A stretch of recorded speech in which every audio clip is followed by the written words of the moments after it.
샹들리에 불빛이 테이블보 위에 고르게 내려앉아 있었다. 크림색 리넨 위에 놓인 은재 포크들이 줄지어 빛을 반사했고 유리창 너머로 저녁 도심의 불빛이 낮게 깔려 있었다. 파티장 안은 웃음소리와 샴페인 잔 부딪히는 소리로 가득했다. 나는 그 소음들 사이에서 조용히 리모컨을 손 안에 쥐었다. 표면이 차가웠다. 단상 옆 대형 스크린이 켜지자 방 안의 소음이 한 박자 늦게 잦아들었다. 등기부등본의 활자들이 흰 바탕 위에 선명하게 떠올랐다. 소유자란에 적힌 이름, 매매 대금이 빠져나간 날짜, 그리고 내 계좌번호의 끝네 자리. 나는 마이크를 들지 않았다. 그럴 필요가 없었다. 어머니, 목소리가 홀 전체에 닿을 만큼만, 정확히 그만큼의 크기로 말했다. 이 아파트 사들인 사람이 누구인지 이제 다 아시겠죠. 박순자 여사의 얼굴에서 혈색이 빠져나가는 것이 보였다. 그 옆에서 김미래가 쥐고 있던 와인잔이 테이블 모서리에 부딪혀 바닥으로 떨어졌다. 유리 깨지는 소리가 대리석 바닥 위에서 또렷하게 울렸다. 군중이 웅성거리기 시작했다. 나는 그 소리를 등 뒤로 두고 스크린을 바라보았다. 입꼬리가 아주 조금 차갑게 올라갔다. 이 순간을 위해 나는 꽤 오래 기다렸다. 그 차가운 입꼬리가 아직 얼굴에 남아있던 것처럼 기억은 언제나 그 자리에서 시작된다. 3년 전 봄이었다. 강남 골목 안쪽 수진 스테이블의 유리문 너머로 오후 햇살이 비스듬히 쏟아지던 날이었다. 갓 구워낸 마들렌이 식힌망 위에 줄지어 놓인 채 버터 향을 피워 올리고 있었고 카운터 위 태블릿 화면에는 이달 순매출이 조용히 깜박이고 있었다. 나는 그 숫자를 한번 바라보다가 화면을 뒤집어 엎어두었다. 누군가에게 보여줄 숫자가 아니었다. 그날 저녁 순자 어머니 댁에 들렀다. 어머니는 새 아파트의 거실 창가에 앉아 아래로 펼쳐진 야경을 내려다보며 말씀하셨다. 우리 민준이 덕에 내가 이런 데서 살게 됐어. 아들 잘 뒀지. 내가. 창밖의 불빛들이 유리에 번져 어머니의 얼굴 위로 겹쳐졌다. 나는 찻잔을 두 손으로 감싸 쥐었다. 도자기의 온기가 손바닥 안쪽으로 천천히 스며들었다. 어머니, 따뜻하게 지내셔야죠. 그것이 내가 한 말의 전부였다. 집으로 돌아와 서랍을 열었다. 맨 아래 칸, 두꺼운 봉투 안에는 이 아파트의 매매 계약서와 잔금 이체 확인증이 함께 접혀 있었다. 수취인 이름란에는 박순자라고 적혀 있었고 출금 계좌는 내 이름이었다. 나는 봉투를 다시 반듯하게 접어 서랍 깊숙이 밀어넣고 천천히 닫았다. 서랍이 닫히는 소리는 아주 작고 단단했다. 서랍이 닫힌 뒤로 계절이 두 번 바뀌었다. 이준혁이 결혼 소식을 들고 온 것은 늦가을 저녁이었다. 시어머니 순자는 아들의 말이 채 끝나기도 전에 두 손을 마주 잡으며 소파에서 반쯤 일어섰고 나는 그 맞은편에서 녹차잔을 두 손으로 감싸쥔 채 가만히 앉아 있었다. 찬물은 이미 식어 있었다. 상견례는 강남의 한정식집에서 열렸다. 흰 못이 병풍이 드리워진 방 안으로 김미래가 들어서던 순간 나는 그녀의 손에 먼저 눈이 갔다. 백화점 쇼핑백 2개, 끈이 손가락을 파고들 만큼 묵직했다.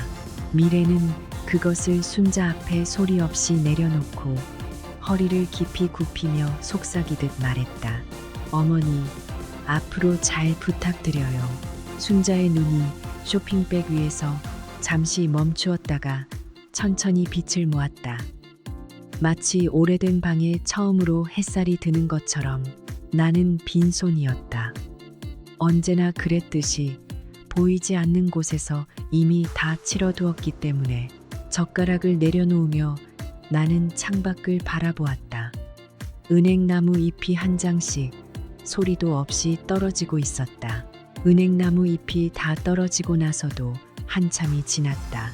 시동생 내외가 혼인신고를 마쳤다는 소식이 들어온 그 주 토요일부터 김미래는 어머님 댁의 현관 앞에 어김없이 모습을 드러냈다. 내가 직접 구운 마들렌과 피낭시에를 흰 리본으로 묶어 들고 그 집 초인종을 누를 때 복도 저편에서는 이미 백화점 로고가 박힌 쇼핑백이 두세 개씩 먼저 들어서 있었다. 광택 나는 쇼핑백 손잡이가 현관 불빛 아래 조용히 빛나고 있었다. 거실 탁자에 내 상자를 내려놓는 순간 어머님의 시선은 이미 미래가 펼쳐 보이는 짙은 밤색 핸드백 위에 머물러 있었다. 나는 의자를 당겨 앉았다. 쿠션이 낡아 삐걱거리는 소리가 방안을 짧게 가로질렀다. 이런 거 말고 현금이 낫지. 어머님의 손이 내 상자를 탁자 끝으로 밀어냈다. 포장지 모서리가 찻잔 받침에 걸려 비틀어졌다. 어머님은 그 상태 그대로 시선을 돌리지 않은 채 미래의 핸드백을 두 손으로 끌어당겼다. 이게 진짜 며느리 돌이야. 방 안의 공기가 아무 소리도 내지 않았다. 나는 무릎 위에 얹은 두 손을 가지런히 모았다.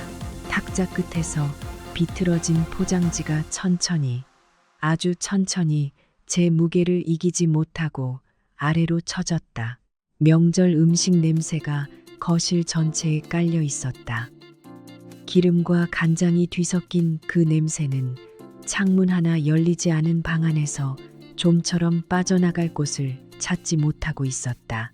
순자 어머니가 상위에 전 한 조각을 집으며 입을 열었다. 목소리는 낮고 무심했다. 그래도 우리 미래가 지난달에 한우 세트를 얼마나 크게 보내줬는지 몰라. 수진이 너는 그동안 용돈을 좀 챙겨줬다 해도 잠깐 말을 끊었다가 다시 이었다. 어차피 우리 준혁이 버는 돈 아니야. 네 돈이 어딨어. 미래가 입술 끝에 손가락을 살짝 올렸다. 웃음이 새어나오는 것을 막는 시겜이었다. 준혁이 어머니하고 한 음절을 뱉었다가 순자의 시선이 닿자 나머지를 삼켰다. 그의 젓가락이 공중에서 방향을 잃고 밥그릇 위에 내려앉았다. 나는 밥상 아래로 손을 내렸다. 무릎 위에서 손가락이 천천히 오므라들었다. 손등의 힘줄이 도드라지는 것이 느껴졌지만 나는 그것을 식탁보 아래에 두었다. 상 위에는 내가 새벽부터 빚은 송편이 접시 한가득 놓여 있었고 아무도 그쪽으로 손을 뻗지 않았다. 접시의 흰사기가 형광등 빛을 고르게 아무 감정 없이 받아내고 있었다. 접시의 흰사기가 형광등 빛을 고르게 받아내던 그 침묵은 일주일 뒤 순자의 거실에서 다른 형태로 다시 나타났다. 미래가 소파에 등을 기대며 두 손을 무릎 위에 가지런히 올려놓았다. 갓받은 젤네일이 거실 조명 아래서 분홍빛으로 반짝였다. 그녀는 내 쪽을 보지 않은 채 마치 창밖을 향해 혼잣말을 하듯 말했다. 언니, 어머니 드실 과일 좀 깎아줘요. 나 손톱했거든요. 순자가 리모컨을 쥔 채 고개도 돌리지 않고 말했다. 그래, 수진아, 네가 해. 나는 아무 말 없이 일어났다. 부엌의 형광등은 거실보다 반박자 늦게 켜졌다. 그 짧은 어둠 속에서 나는 찬장을 열어 도마를 꺼냈다. 나무 도마가 대리석 조리대 위에 놓이며 낮고 단단한 소리를 냈다. 냉장고에서 꺼낸 사과는 차가웠다. 칼을 쥔 손에 그 냉기가 천천히 번져왔다. 거실에서 TV 소리가 들렸다. 예능 프로그램의 웃음 트랙이 파도처럼 밀려왔다가 빠져나갔다. 미래의 웃음소리가 그 위에 얹혔고 순자의 낮은 웃음이 뒤를 받쳤다. 나는 사과 껍질을 한 줄로 이어서 벗겼다. 끊기지 않게 끝까지. 껍질이 도마 위에 고리처럼 내려앉았다. 나는 그것을 잠시 내려다보았다. 칼날이 조명을 받아 가늘고 서늘하게 빛나고 있었다. 도마 위에 사과 껍질을 쓰레기통에 쓸어 넣고 손을 씻는 동안 순자의 목소리가 거실에서 흘러들어왔다. 수진아, 잠깐 들어와 봐. 미래는 이미 자리를 비운 뒤였다. 현관 앞에 놓인 미래의 구두만이 가지런히 사라진 자리를 증명하고 있었다. 거실 소파에는 순자가 앉아 있었다. 테이블 위에는 아무도 손대지 않은 사과 접시가 놓여 있었고 조명이 그 위에 납처럼 가라앉아 있었다. 나는 맞은편 의자를 당겨 앉았다. 등받이에 기대지 않았다. 솔직히 말할게. 순자의 시선이 사과 접시를 향한 채로 고정되어 있었다. 우리 준혁이한테는 미래 같은 여자가 더 어울려. 조용히 이혼해줘. 내가 위자료 좀 챙겨줄게. 나는 사과 접시의 가장자리를 바라보았다. 칼집이 깔끔하게 들어간 단면들이 조명 아래 희고 고요하게 놓여 있었다. 어머니, 지금 무슨 말씀을 하시는 거예요? 내 목소리는 물음표를 달지 않았다. 그것은 질문이 아니었다. 순자는 찻잔을 들어 한 모금 마셨다. 도자기가 받침에 내려앉는 소리가 유리창 너머 바람 소리보다 선명하게 울렸다. 가는 정이 있어야 오는 정이 있는 거야. 그가 돌아섰다. 나는 자리에서 일어나지 않았다. 사과 접시의 흰 단면들이 여전히 그 자리에 있었다. 아무것도 무너지지 않은 채로 집으로 돌아오는 내내 차창 밖의 가로등이 하나씩 뒤로 사라졌다. 나는 핸들 위에 두 손을 얹은 채 정면만 바라보았다. 신호등이 빨간색으로 바뀌었을 때 나는 브레이크를 밟으며 조용히 숨을 내쉬었다. 준혁은 소파에 앉아 리모컨을 쥐고 있었다. 텔레비전에서는 야구 중계가 흘러나오고 있었고 방 안에는 치킨 박스에 기름 냄새가 배어 있었다. 어머니가 나한테 이혼하라고 하셨어. 내 목소리는 생각보다 낮고 평탄했다. 준혁이 리모컨을 내려놓으며 화면에서 눈을 뗐다. 엄마가 왜 그러셨지? 내가 한번 얘기해 볼게. 야구 중계는 계속되고 있었다. 해설자의 목소리가 방안을 채웠다. 당신은 항상 그래. 한번 얘기해 볼게. 그게 다야. 나는 더 기다리지 않았다. 침실 문을 닫았다. 소리가 나지 않도록 어둠 속에서 나는 침대 끝에 걸터 앉았다. 창문 너머로 아파트 단지의 불빛들이 격자 무늬로 박혀 있었다. 나는 그것을 오래 바라보았다. 핸드폰이 진동했다. 화면에 가게 매출 알림이 떠올랐다. 오늘 하루의 숫자가 선명하게 찍혀 있었다. 나는 화면을 끄지 않았다. 그 숫자가 어둠 속에서 혼자 빛나도록 그냥 두었다. 그 숫자의 빛은 새벽까지도 내 눈 안쪽에 남아 있었다. 다음 날 오후 시어머니 댁에 들렀을 때 거실은 여느 때보다 조용했다. 순자 어머니는 안방에 계셨고 미래는 소파에 홀로 앉아 휴대폰을 들여다보고 있었다. 나는 부엌에 사과를 내려놓으며 자연스럽게 시선을 옮겼다. 찰나였다. 미래의 화면에 지도 위로 겹쳐진 아파트 단지 사진이 떠 있었고 그 아래 붉은 숫자들이 줄을 지어 있었다. 부동산 앱 특유의 레이아웃이었다. 화면 상단에는 이 아파트의 주소가 선명했다. 미래는 내가 보았는지 알지 못했다. 나는 사과를 천천히 씻었다. 수도꼭지에서 흘러내리는 물소리가 거실의 침묵을 채웠다. 잠시 후 안방 문이 반쯤 열린 채로 있었다. 나는 과일 접시를 들고 복도에 섰다가 발걸음을 멈추었다. 문틈 사이로 미래의 목소리가 새어나왔다. 낮고 달콤하게 가라앉은 목소리였다. 어머니, 이 아파트 나중에 저희한테 주시면 저희가 어머니 끝까지 모실게요. 순자 어머니의 웃음소리가 뒤따랐다. 나는 접시를 내려다보았다. 사과 조각들이 가지런히 놓여 있었다. 나는 아무것도 흘리지 않은 채 그 자리에 서 있었다. 복도의 형광등이 희고 차갑게 빛나고 있었다. 복도의 형광등이 희고 차갑게 빛나고 있었다. 나는 그 빛을 등지고 안방으로 들어갔다. 서랍을 열었다. 손끝이 먼저 닿은 것은 파일 케이스의 딱딱한 모서리였다. 꺼낼 때 종이가 서랍 안쪽 면을 스치는 소리가 조용한 방 안에서 유난히 선명하게 들렸다. 나는 파일을 책상 위에 펼쳤다. 3년 전 봄. 잔금을 치르던 날 공증사무소에서 받아온 매매계약서는 여전히 반듯하게 접혀 있었다. 그 아래에 이체 확인서가 끼워져 있었다. 내 계좌에서 빠져나간 숫자들이 흰 종이 위에 검고 또렷하게 박혀 있었다. 나는 그 숫자들을 손가락으로 짚지 않았다. 그냥 눈으로만 읽었다. 충분했다. 휴대폰을 들어가게. 직원 은지에게 전화를 걸었다. 신호음이 2번 울렸다. 은지야, 나야. 내일 오전에 내가 좀 늦을 거야. 오픈은 네가 해줘. 전화를 끊고 나서 법무사 사무소 번호를 검색했다.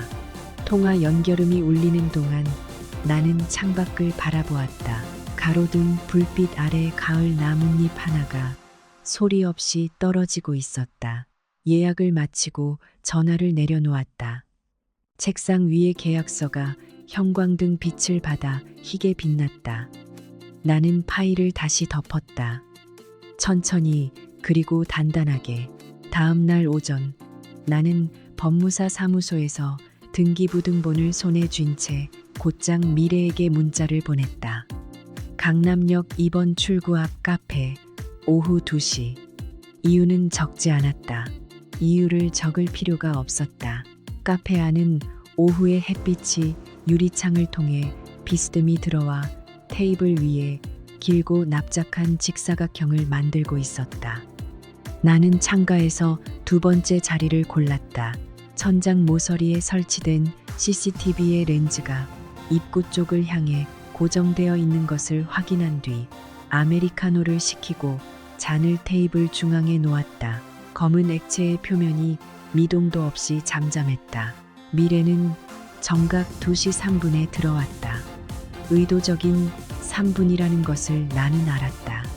그녀는 코트 깃을 세운 채 자리에 앉으면서 나를 훑어보는 눈빛에 얇은 경멸을 실었다.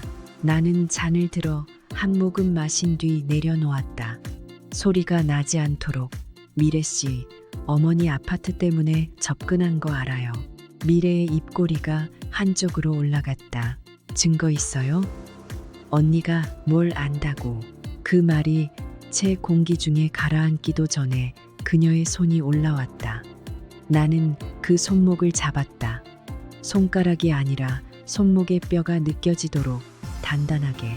그리고 천천히 테이블 위로 눌렀다. 커피잔이 미세하게 흔들렸고 검은 액체의 표면에 처음으로 파문이 일었다. 다시는 그 손 들지 마요. 목소리는 낮았다.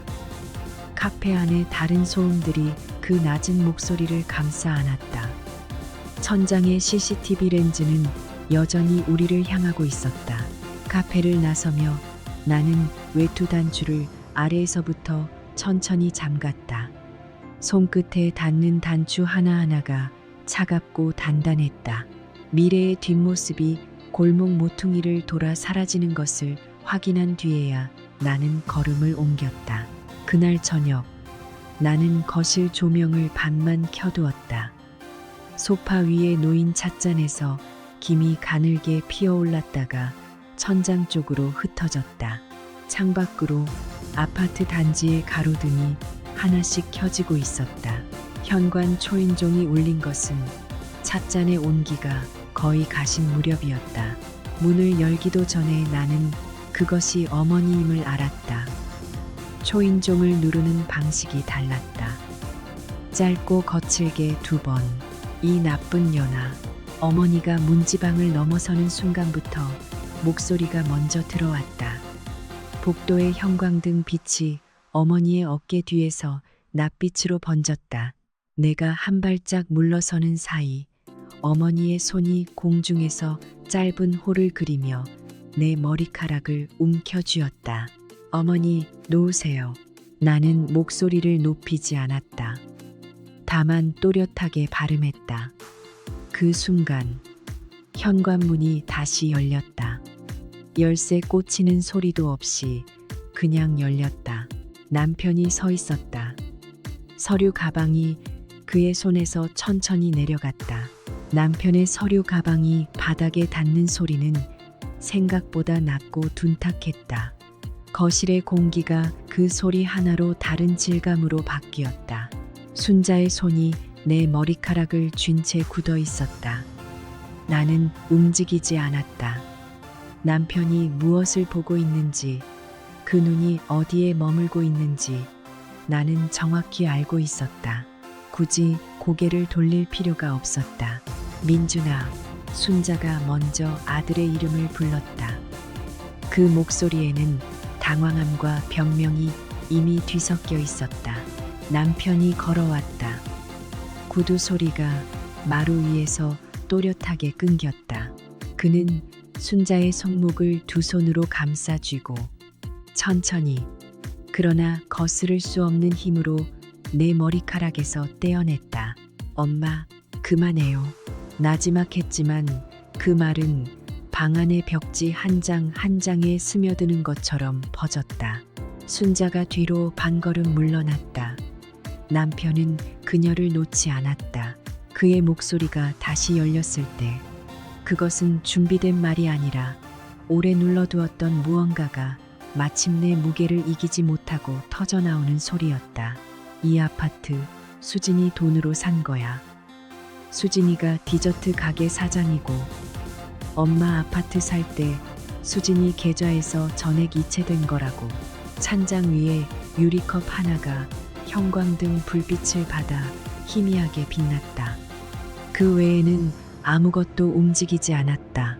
무슨 소리야? 그게 말이 돼? 순자의 목소리는 높지 않았다. 오히려 낮아졌다.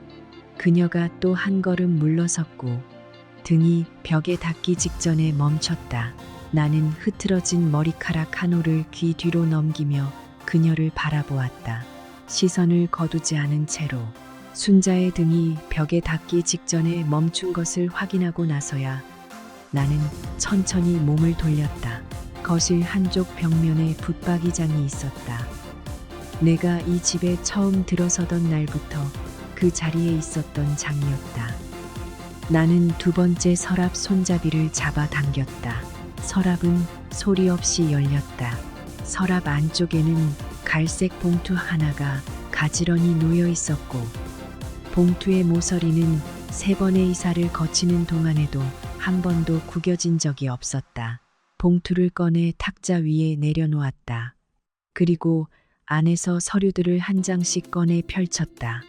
부동산 매매 계약서, 계좌 이체 내역서, 등기부 등본. 종이들이 탁자 위에 펼쳐질 때마다 서로 스치는 낮고 건조한 마찰음이 방 안에 번졌다. 어머니가 아들 덕에 호강한다고 좋아하실 때 차마 말 못했어요. 나는 서류 위에서 시선을 거두지 않은 채 말을 이었다. 근데 이제는 알아야 할 것 같아서요. 순자의 손이 서류 위로 내려갔다. 손끝이 계약서의 인감 도장 위에서 떴다. 미래는 굳은 얼굴로 서류를 내려다보았다. 창밖에서 바람이 한 번 지나갔고 커튼이 아주 조금 흔들렸다가 다시 제자리로 돌아왔다. 방 안에는 아무도 말을 하지 않았다. 탁자 위의 서류들만이 오래된 침묵을 대신해 그 자리에 가만히 놓여 있었다. 준혁이 먼저 입을 열었다. 그의 시선은 탁자 위의 서류에서 한 번도 떠나지 못한 채 나를 향해 물었다. 형수님, 이게 전부 사실이에요? 나는 대답하는 대신 핸드폰을 꺼내 탁자 위에 놓았다. 화면에는 카페 CCTV 캡처 영상이 열려 있었다. 미래가 부동산 앱을 들여다보며 순자에게 몸을 기울이던 그 각도, 그 날짜, 그 시간, 그리고 바로 다음 화면, 미래의 휴대폰에서 추출한 부동산 검색 기록, 순자의 아파트 단지명이 수십 번 반복되어 있었다. 나는 손가락 하나로 화면을 밀어 준혁 쪽으로 돌려놓았다. 그것으로 충분했다. 준혁은 오랫동안 화면을 내려다보았다. 미래는 창가에 서서 커튼 끝을 손가락으로 쥐었다가 놓았다가 했다. 커튼은 소리 없이 흔들렸다. 나는 자리에서 일어나 남편의 옆에 섰다. 코트 단추를 위에서부터 하나씩 잠갔다. 남편이 순자를 향해 말했다. 목소리는 낮고 평탄했다. 어머니, 저희는 이제 여기 오지 않을 겁니다. 아파트 명의도 돌려받겠습니다. 순자가 무언가를 외쳤지만 나는 이미 현관으로 걸어가고 있었다. 구두굽이 마룻바닥을 두드리는 소리가 규칙적으로 울렸다. 문이 닫혔다. 야, 이수진 하는 소리가 문 너머에서 들렸으나 복도의 공기는 이미 고요했다. 엘리베이터 버튼을 누르고 남편과 나란히 섰다. 층수를 표시하는 숫자가 하나씩 올라오는 동안 나는 핸드백 안에서 작은 수첩을 꺼내 페이지 하나를 넘겼다. 다음 항목에 줄을 긋고 수첩을 다시 닫았다. 수첩을 핸드백에 넣는 순간 엘리베이터 문이 열렸다. 복도의 형광등이 우리 두 사람의 그림자를 길게 잡아당겼다가 놓아주었다. 그로부터 열흘이 지났다. 법무사 사무실의 창문 너머로 은행나무 잎이 한 장씩 떨어지고 있었다. 나는 테이블 위에 놓인 서류 더미를 손끝으로 가지런히 정렬했다. 모서리와 모서리가 정확히 겹쳤다. 법무사가 마지막 페이지에 직인을 찍는 소리가 사무실 안에서 또렷하게 울렸다. 쿵, 건조하고 짧은 소리였다. 나는 영수증을 반으로 접어 수첩 사이에 끼워 넣었다. 가게로 돌아오는 길에 직원 지연에게 전화를 걸었다. 파티장 측에서 대형 스크린 설치 확인서를 팩스로 보내왔는지 물었다. 지연은 오전 중에 도착했다고 답했다. 나는 알겠다고 말하고 전화를 끊었다. 초대장은 사흘 전에 이미 발송되어 있었다.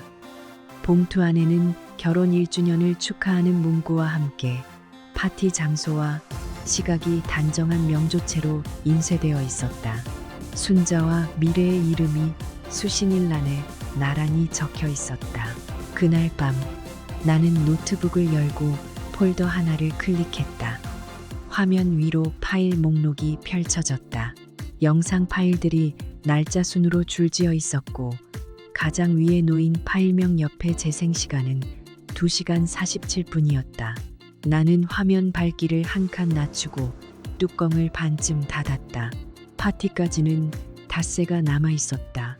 닷새는 소리 없이 지나갔다. 파티장 입구에는 흰 작약이 가득한 화병이 좌우로 나란히 놓여 있었다. 꽃잎 끝이 아직 오므라들어 있는 것들이었다. 나는 그 사이를 지나며 장갑의 단추를 한 번 눌러 잠갔다. 홀안은 샴페인 잔이 부딪히는 소리와 하객들의 웃음으로 채워져 있었다.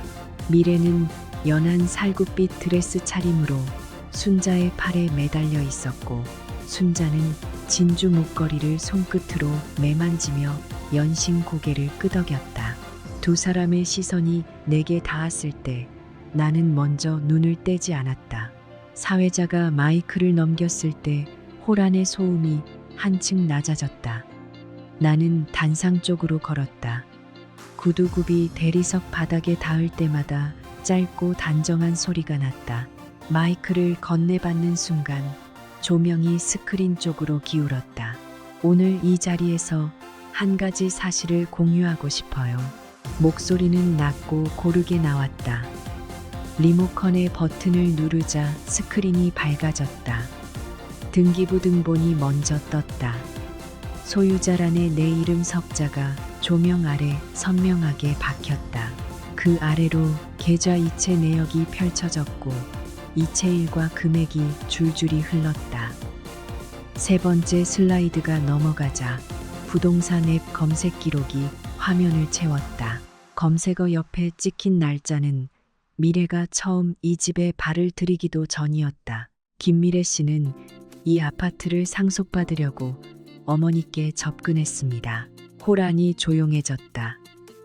샴페인 잔을 든 손들이 멈췄다. 그리고 그 아파트는 제 돈으로 산 겁니다.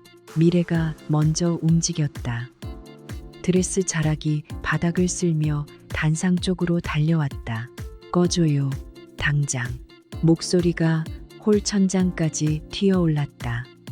그러나 나는 리모컨을 등 뒤로 옮겨 쥐었고 스크린은 다음 슬라이드로 넘어갔다. 카페 CCTV 영상이었다.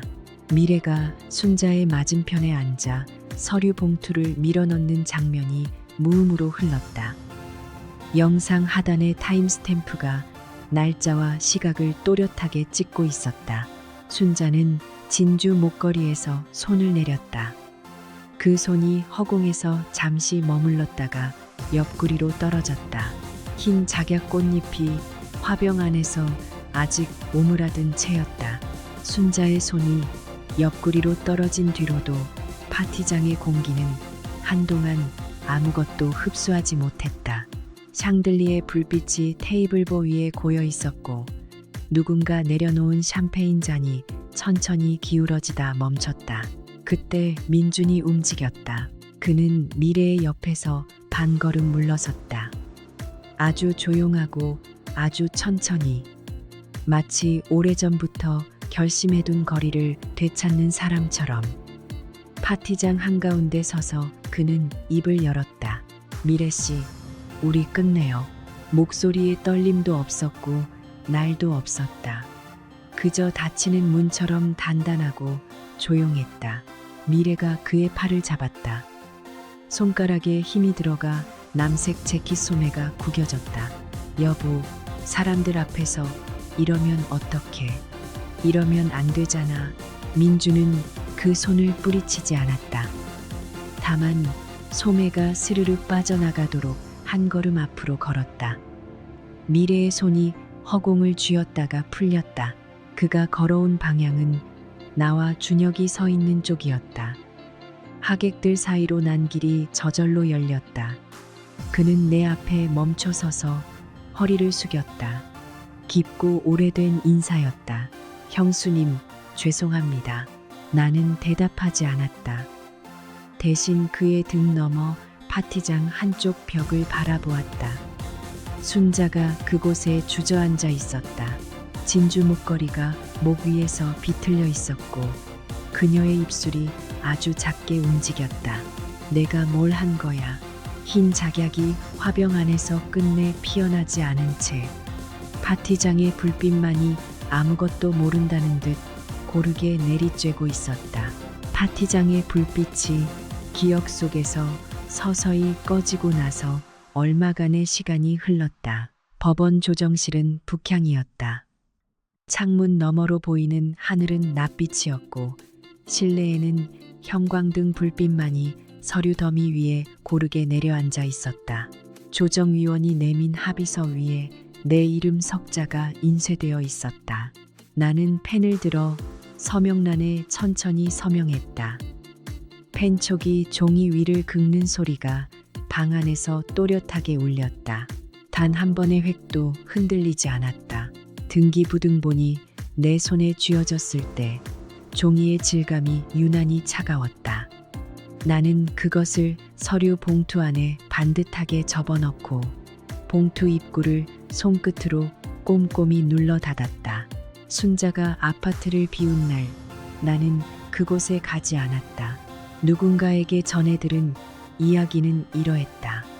이삿짐이라 부르기도 민망한 짐 몇 개가 낡은 용달차에 실렸고 순자는 그 뒤를 따라 걸었다.